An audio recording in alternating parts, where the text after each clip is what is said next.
उत्तर प्रदेश सरकार में मंत्री गिरीश यादव जी हमारे साथ मौजूद हैं बातचीत के लिए। सर, आज आप लोगों को एक चिट्ठी लिखी गई है समाजवादी पार्टी की तरफ से। उसमें जो उनके प्रत्याशी हैं एमएलसी के, उन्होंने जो है वो निवेदन किया है कि अपनी अंतर आत्मा से उन लोगों को वोट करें, दलित वर्ग के, पिछड़े वर्ग के जितने भी विधायक हैं। देखिए, समाजवादी पार्टी के लोग एकदम हताश और निराश लोग हैं। उनको ये उनकी पार्टी के मुखिया लोग इस बात को तय नहीं कर पाते करना क्या चाहिए। जब उनको इस बात को पता है कि हमको जनमत नहीं है, तो कैंडिडेट उतारकर उसमें पत्र लिखना, ये सब नाटक करने की कोई आवश्यकता नहीं। जनता का जनादेश या जो ये चुनाव है, इस जनादेश को उनको स्वीकार करना चाहिए।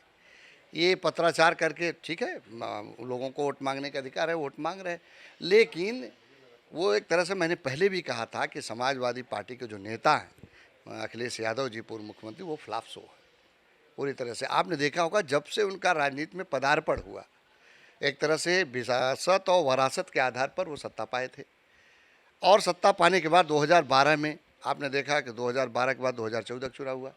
उनके मुख्यमंत्री रहते 2014 में उत्तर प्रदेश में 73 सीटें जीते। 17 में चुनाव हुआ, 17 में हमारे जो गठबंधन का घटक था उसके साथ हम चुनाव लड़े। हम जो है कि 325 सीटें जीत कर आए चुनाव मैदान। फिर लोकसभा का 2019 में जब चुनाव हुआ तो अखिलेश यादव ने सबको इकट्ठा किया, सारे दलों को, विपक्षी दलों की एकता का अभियान चलाया, दीदी को मिलाया, वहाँ बिहार से मिलाया, सबको मिलाने की कोशिश किया, और फिर भी चुनाव लड़े। बुआ को भी मिलाया अपने, मिलाने के बावजूद भी हम 64 सीटें उत्तर प्रदेश में जीत गए। इसके बाद आपने देखा होगा कि जिला पंचायतों के चुनाव हुए, अभी स्थानीय निकाय के चुनाव हुए, फिर नगर पालिकाओं के चुनाव, नगर निगमों के चुनाव हुए, तो हर समय वो हारते चले जा रहे हैं, कोई भी चुनाव जीत नहीं रहे। तो जनता का जनादेश भारतीय जनता पार्टी के पक्ष में। दलितों पिछड़ों की बात कर रहे हैं ना, वो तो कह रहे हैं कि आप लोग अपनी अंतरात्मा से, अंतरात्मा आपकी स्वीकार नहीं कर रही कि उनको वोट करें, दलितों पिछड़ों को। वो उनको दलित और पिछड़े याद कब आते हैं? चुनाव के समय, जब सत्ता और सरकार में थे तो पिछड़े वर्गों को संवैधानिक दर्जा दिलाने की मांग चल रही थी, और उन्हीं की पार्टी की सहयोग पर केंद्र में मनमोहन सिंह की सरकार थी। संवैधानिक दर्जा तो पिछड़े को दिलवा नहीं पाए, लेकिन आज मोदी जी ने पिछड़े वर्ग को संवैधानिक दर्जा दिलाया, वो आयोग गठित हो गया, क्रियाशील हो गया, और उसका आयोग का अध्यक्ष भी हंसराज अहीर जी को बनाया। तो ये अखिलेश यादव की बात स्वीकार करनी चाहिए जो है कि पिछड़ों का हितैषी कौन है। आप तो सत्ता में आपने समर्थन दे रखा था, फिर भी नहीं कर पाए, लेकिन अगर पिछड़ों के हितों की अगर कोई काम किया तो देश के यशस्वी प्रधानमंत्री मोदी जी ने किया। जब मैंने इसीलिए मैं इस बात को बार बार कह रहा हूँ कि अखिलेश यादव फ्लॉप शो, क्योंकि वो जब चुनाव होगा तो जब कभी ईवीएम को दोष देंगे, कभी कहेंगे प्रशासन दोष, तो प्रशासन में जब वो थे, सत्ता में थे, तब भी हार गए। और जहाँ वो ईवीएम से चुनाव जीत जाते हैं तो वहाँ ईवीएम ठीक रहता है। मैनपुरी में जीते तो ठीक हुआ। और बैलेट पेपर की बात करते हैं कि बैलेट से चुनाव होना चाहिए। जब बैलेट से चुनाव नगर निगम में होता है तो मैनपुरी की जो नगर पालिका की सीट है, 5000 के अंतराल से हारते हैं, तो कहते इसमें धांधली हो गई है। तो उनको निगेटिविटी हर चीज़ पे बोलनी है, निगेटिविटी की बात करनी है, लेकिन उनको इस बात को स्वीकार करना चाहिए कि सत्ता जो है सरकार विरासत और वरासत के आधार पर नहीं मिलती, जनता के जनादेश के आधार पर मिलती है। उत्तर प्रदेश की जनता योगी सरकार को, मोदी सरकार को लगातार जनादेश देते है, और इसको उनको स्वीकार करना चाहिए। अंतर्मन की आवाज़ नहीं सुनेंगे आपने उन लोगों की जो जिस तरह से कहना ये तो है। पिछड़े वर्ग के लोग इस बात को समझ चुके हैं कि हमारा हितैषी कौन है। ये हमारा हितैषी कौन है, सबको पता है इस बात को कि मोदी सर्वमान्य नेता है, वो हितैषी हैं, वो पिछड़ों को सम्मान दिलाने का काम किए।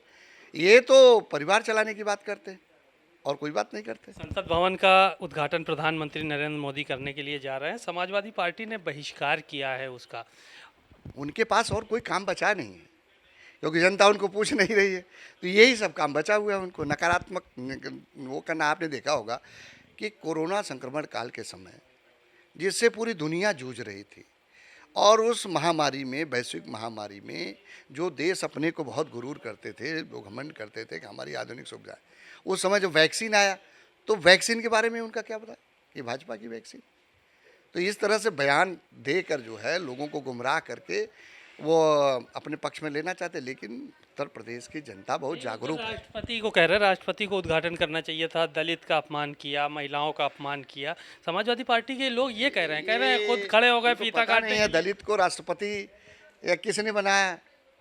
दलित को राष्ट्रपति भारतीय जनता पार्टी के लोगों ने प्रस्ताव रखकर 2 बार सत्ता में बनाया है। अखिलेश यादव किस बात की नसीहत देंगे?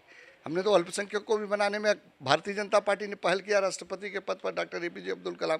ये कौन सी बात करते हैं? ये अब जनता समझ चुकी है उत्तर प्रदेश की, इनको बहकावे में नहीं आने वाली है।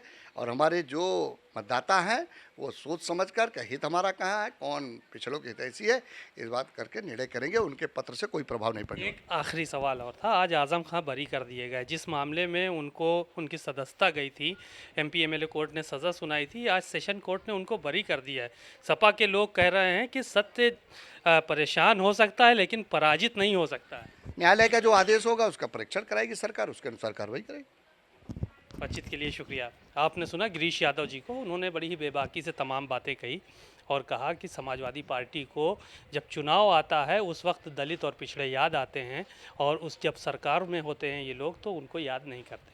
कैमरामैन आशुतोष के साथ सीमा नकवी, भारत समाचार, लखनऊ।